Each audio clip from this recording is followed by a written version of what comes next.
welcome back. So going into the break, Helen, we're talking about your experiences as a visionary, and I'd like to ask you more about those. No, well, I was, having moments of thinking, well, what am I going to do when I get to Sydney, because I don't know anyone, and it was a big gamble for me at the age of 18.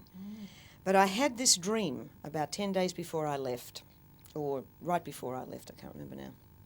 But I saw myself in this, I couldn't tell if it was a church or a recording studio. It somehow seemed to be both, which was kind of peculiar. And I was singing a duet with Peggy Mortimer, who I had met but I'd never worked with.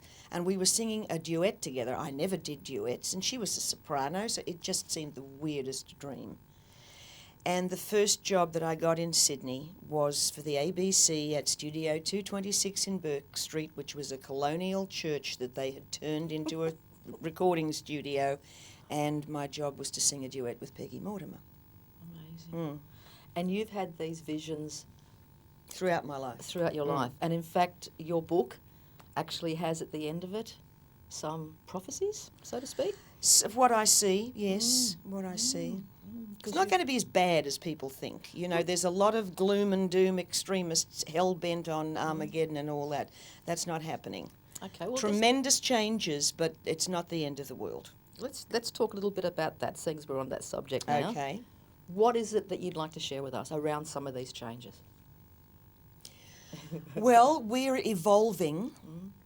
We're moving up a chakra, so to speak. And we're evolving from 5 sensory beings into multisensory beings, from linear thinkers into multidimensional thinkers. And we are becoming closer to our spiritual origins. Okay, so what would you say around the Mayan calendar, 2012? Does it what you're seeing, does that link in? Because it could, but you cannot put exact dates because the time as we know it only exists on this plane. Yes. It doesn't exist on the other plane. So saying something is going to happen at 12 midnight on a certain date, that's not the way it works. But certain changes have to happen, and there are major Earth changes that are going on, and this is the 6th time in the history of our planet that these changes have occurred. But we will survive. Okay. Well, how long ago was the last one? Any idea? Oh, I'd say at least 10,000 years. Okay, so it's been a while. Alrighty. And when these things happen, of course, a lot of history just gets wiped. I mean, I'm concerned with how dependent we have become on machinery, because a lot of records are going to be lost.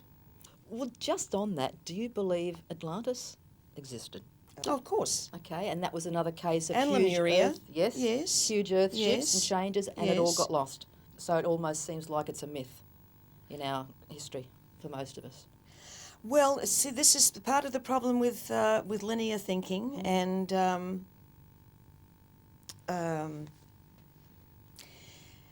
scientific type of thinking. If you can't recreate it in a lab, it doesn't exist. And, that, for me, prompts the question, well, how much does courage weigh? What are the dimensions of love? I mean, there are things that simply cannot be quantified in a physical form. So, in kind of fast tracking with your life, you had the #1 hit with I Am Woman. You'd had a number of health issues, and also the doctor had passed over, Elsie. That had been amazing for you. And there was a note on the table from Elsie, who had passed over, which led you to the man who was your teacher for hypnotherapy. Can you share some of that? That's right. Well, I'd always been interested in hypnosis and reincarnation. I mean, this has been a 50-year research project for me. And I'd reached the point in my life where I had done as much as I could ever want to do in show business. There were no more mountains to climb, and I was tired. I'd done it for 55 years. And I was having health issues which made me question how much time I had left, which poses the question, what do you want to do? What do you really want to do with that time? And so anyway, I had a psychic experience with lights in my house, and there was definitely, that's a long story. In a nutshell? In a nutshell, just that there were these very bright lights coming on in my house. And, I mean, dead bulbs were glowing very brightly, and I did have, I can't say it was an out-of-body experience because I was very much still in my body, but I was so aware of being with my soul group and feeling this overwhelming unconditional love. And it was, for me, it was a glimpse of what's waiting when I pass over next time. Because you have had an out-of-body. I had an out-of-body experience, when you were yes, at school. when I was 11. Yeah. Okay, so the note from Elsie, who had already So passed the note over. from Elsie, Elsie had already passed over.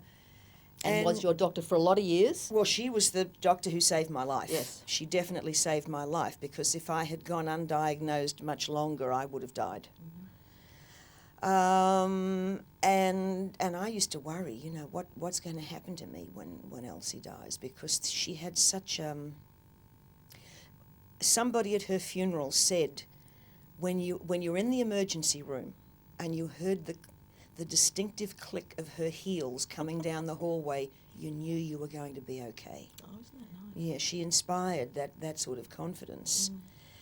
And so when I started getting sick again and she was dead, and I was really concerned as to what I was going to do, and she came through, and you know, I asked her for help. She came through and sent me to a doctor who knew what was wrong with me and fixed it. And what had you been diagnosed that was incorrect, and what was the true diagnosis? They hadn't diagnosed it. I was, you know, well, when before I was diagnosed with the Addisons, I was seeing for 2 years. He was giving me placebo pills, and telling my husband I should see a psychiatrist because I was convinced there was something wrong with me. I mean, I was dying and I knew it, but you know. And what the reality was that was diagnosed? What was really wrong? Addison's disease. Yeah. And what was it that contributed to the Addison's disease? Well, years? the fact that I'd had a kidney removed when I was 17, and they'd taken the adrenal gland with it. And it was interesting, a couple of years ago I had an MRI, which of course didn't exist back in those days, and looking at my insides, I understood so much about my life, because the remaining adrenal gland was dwarfed.